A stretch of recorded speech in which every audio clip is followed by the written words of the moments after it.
সবাইকে আন্তরিক শুভেচ্ছা। আশা করি আপনারা সকলেই ভালো আছেন। দীর্ঘদিন এডুকেশনাল ভিডিও দেওয়া হয়নি, তো আজকের থেকে চেষ্টা করব আপনাদের সবথেকে মহা গুরুত্বপূর্ণ এডুকেশনাল রিলেটেড বেশ কিছু গুরুত্বপূর্ণ ভিডিও দেওয়ার জন্য।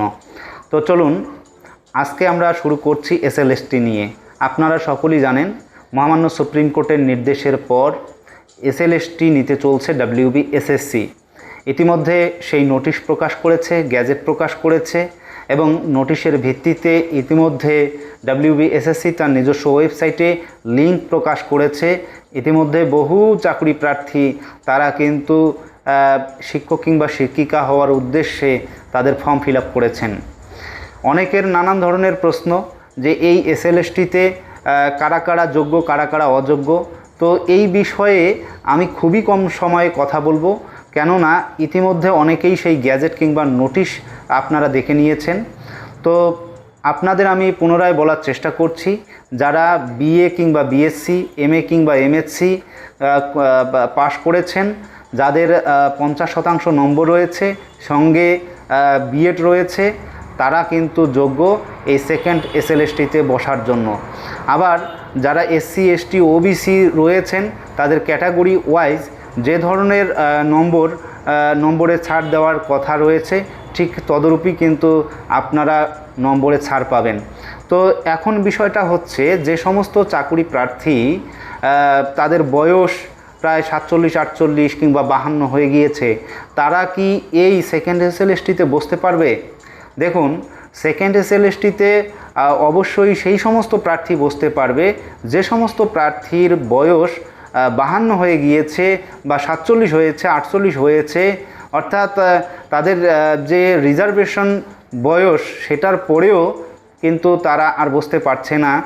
যদি এই সমস্ত ক্যান্ডিডেট 2016 সালে অ্যাপ্লাই করে থাকেন, তাহলে তারা কিন্তু এলিজেবল।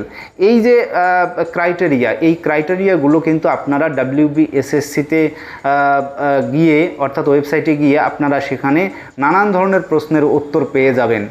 তো যা হোক, তো বয়সের ছাড় রয়েছে। যারা 2016 সালে বসেছেন, তাদের বয়স যদি বেড়েও যায় কোনো আপত্তি নেই, আপনারা এলিজেবল আগামীতে, অর্থাৎ সেকেন্ড এসএলএসটিতে বসার জন্য। তো এখন বিষয়টা হচ্ছে, ইতিমধ্যে শূন্যপদ প্রকাশ হয়েছে। শূন্যপদ আপনারা দেখে নিয়েছেন। বাংলা, ইংরেজি, ইতিহাস, ভূগোল সমস্ত বিষয় কিন্তু পুঙ্খানুপুঙ্খভাবে প্রকাশ করেছে। এবার হচ্ছে বিষয় যে এই 60 নম্বরের রিটেন এক্সামিনেশন হবে, সেটা মাল্টিপল চয়েসে, এবং ইন্টারভিউ হবে, ডেমনস্ট্রেশন হবে, টিচিং এক্সপেরিয়েন্স রয়েছে, তার জন্য আলাদা বরাদ্দ নম্বর আছে। এই টিচিং এক্সপেরিয়েন্সের জন্য কারা কারা এলিজেবল? যে সমস্ত প্রার্থী ইতিমধ্যে প্রায় স্কুলে চাকরি করেছেন বা পোর্টালে যাদের নাম রয়েছে, তারা কিন্তু এই টিচিং এক্সপেরিয়েন্সের জন্য যোগ্য, যাদের পোর্টালে নাম আছে। যেমন ধরুন, যে সমস্ত চাকরি প্রার্থী ইতিমধ্যে ধরুন কম্পিউটারে চাকরি করছে, অর্থাৎ যে সমস্ত কম্পিউটারের ICT টিচার রয়েছে, তারাও কিন্তু এখানে টিচিং এক্সপেরিয়েন্সের নম্বর পাবেন। তারপর যে সমস্ত প্যারা টিচার রয়েছেন, তারাও এখানে টিচিং এক্সপেরিয়েন্সের নম্বর পাবেন। তাছাড়া যে সমস্ত চাকরি প্রার্থীদের চাকরি চলে গিয়েছে, তাদের পোর্টালে নাম ছিল, তারাও কিন্তু টিচিং এক্সপেরিয়েন্সের নম্বর পাবেন।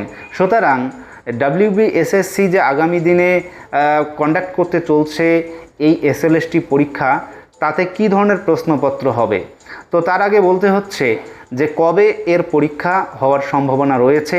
আপনারা সকলেই জানেন যে সেপ্টেম্বরের প্রথম সপ্তাহেই সম্ভবত এই সেকেন্ড এসএলএসটি পরীক্ষা হতে চলছে।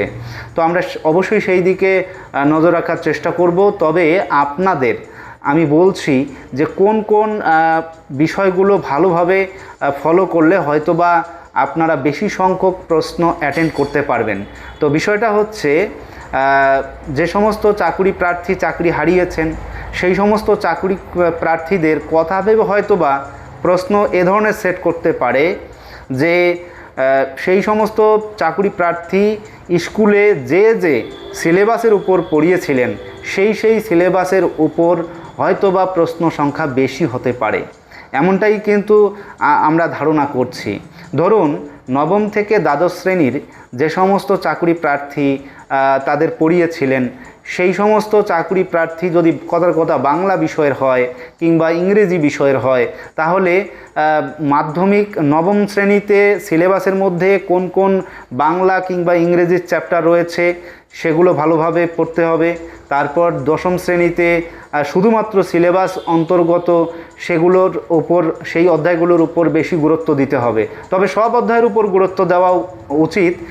তবে আমার ধারণা যে সিলেবাসের মধ্যে যে সমস্ত প্রশ্ন আছে, অর্থাৎ নবম, দশম, একাদশ, দ্বাদশ এই যে শ্রেণীগুলো রয়েছে, সেখানে যে সমস্ত অধ্যায় সিলেবাসের অন্তর্গত সেই অধ্যায়ের উপর গুরুত্ব দেওয়া আমার মনে হয় বেশি একটা ভালো হবে।